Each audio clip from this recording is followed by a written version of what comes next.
Сәлем, Қайрат Нұртас пен әнші Сырым Исабаев ұзақ жылдан кейін кездесті. Оны бастамас бұрын каналға тіркеліп, лайк басып, комментарий жазуды ұмытпаңыз.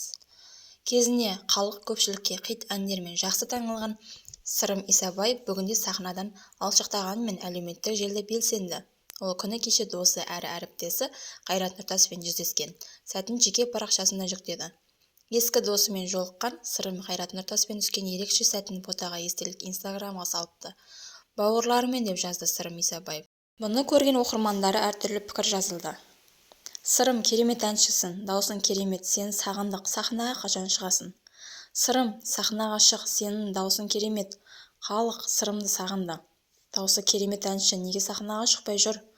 Сырымның өлеңдері күшті ғой. Сырым қажы болып кеткен бе, бизнеспен айналысып кеткен бе? Сырымның даусы керемет. Екеуі дуэт болса қайтып жарасатын еді.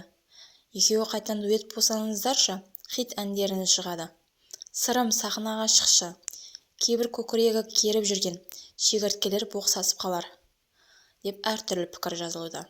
Сырымның даусы керемет екенін барлығын білеміз. Сырымның сахнаға ортаға шығуына тілектеспіз. Соңына дейін тыңдағаныңызға көп рахмет. Шоу-бизнес жаңалықтары сіздерге әрқашан жаңалықтарды бірінші болып жеткізеді. Ол үшін каналға тіркеліп, қоңырау белгісін басып қойыңыз. Лайк басып, комментарий жазуды ұмытпаңыздар.